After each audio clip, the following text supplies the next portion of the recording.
Assalamualaikum warahmatullahi wabarakatuh.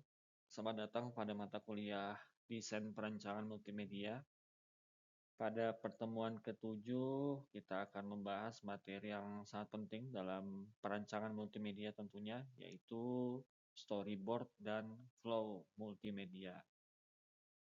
Materi ini menjadi dasar sebelum teman-teman nanti masuk ke UTS untuk membuat proyek. Ada 6 yang akan saya bahas di sini. Yang pertama tentang pengertian storyboard, komponen storyboard. Yang ketiga pengertian flow multimedia. 4 perbedaan storyboard dan flow. 5 hubungan storyboard dan flow. Dan yang terakhir tentang tips membuat storyboard dan flow. Kita langsung ke poin pertama, pengertian storyboard. Dalam pembuatan multimedia, kita tidak langsung membuat desain. Seorang desainer atau developer harus membuat perencanaan terlebih dahulu. Dua hal penting dalam tahap ini adalah storyboard dan flow multimedia. Jika tahap ini terlewat, biasanya hasil desain akan tidak terarah.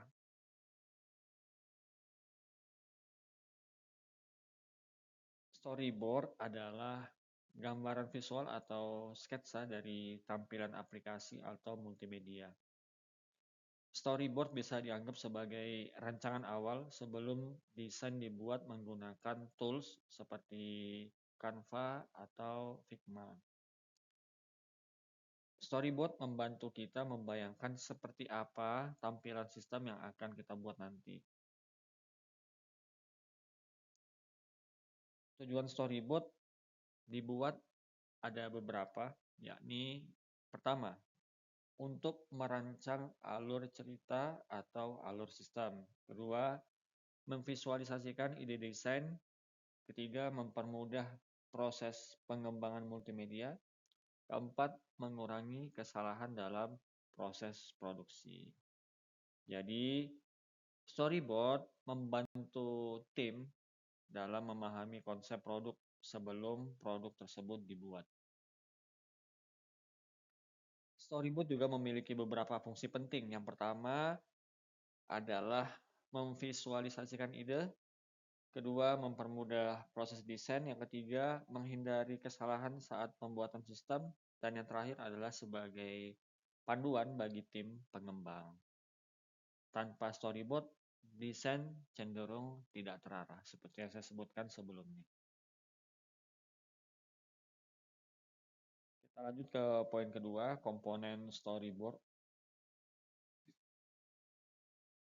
Dalam storyboard terdapat beberapa komponen utama seperti sketsa tampilan, nama halaman atau scene, deskripsi halaman, elemen multimedia, misalnya teks, gambar, dan sebagainya. Kemudian aksi pengguna, misalnya klik, scroll, dan seterusnya. Dengan komponen ini, storyboard menjadi lebih jelas dan mudah dipahami. Storyboard biasanya disusun dalam bentuk tabel. Tabel ini berisi urutan halaman atau scene, kemudian tampilan, deskripsi, dan aksi pengguna. Dengan struktur ini, teman-teman bisa melihat alur sistem secara lebih sistematis. Contoh penggunaan storyboard biasanya untuk merancang alur video pembelajaran, kemudian untuk merancang struktur halaman website, alur navigasi aplikasi, dan konten media pembelajaran digital. Jadi storyboard ini jadi first step atau langkah awal sebelum kita membuat desain sebenarnya atau desain realnya. Lanjut poin ketiga, pengertian flow multimedia. Selain storyboard tadi, kita juga perlu memahami apa itu flow multimedia. Jadi flow multimedia adalah alur interaksi pengguna dalam sebuah sistem.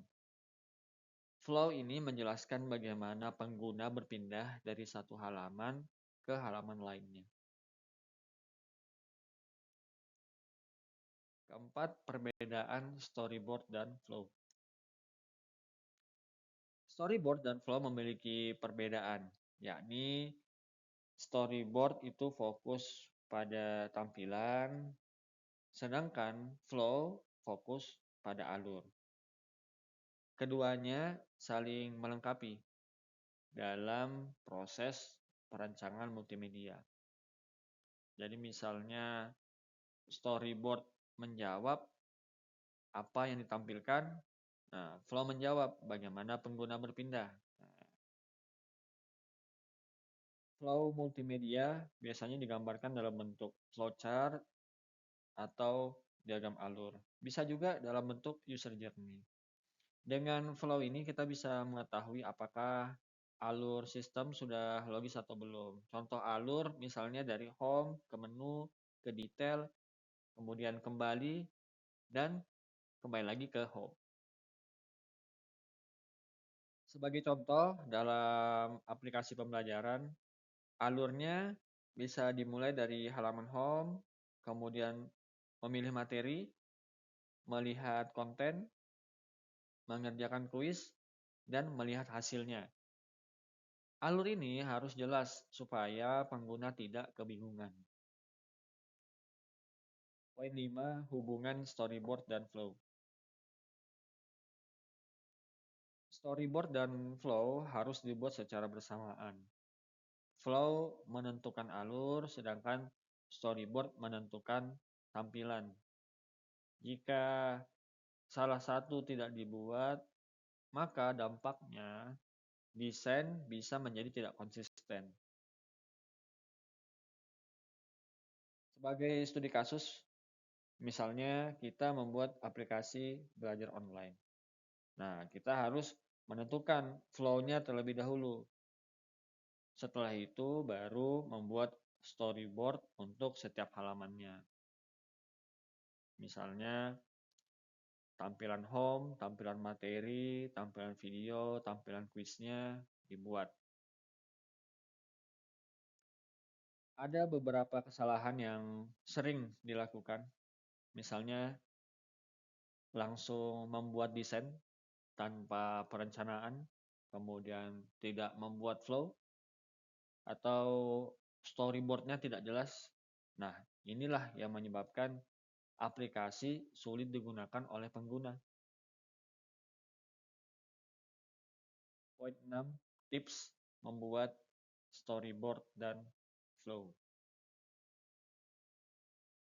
Untuk membuat storyboard dan flow yang baik, ada beberapa tips di sini yang saya berikan, mulai dari konsep sederhana dulu, kemudian fokus pada pengguna atau user, gunakan sketsa yang sederhana, tidak harus bagus, dan pastikan alurnya logis.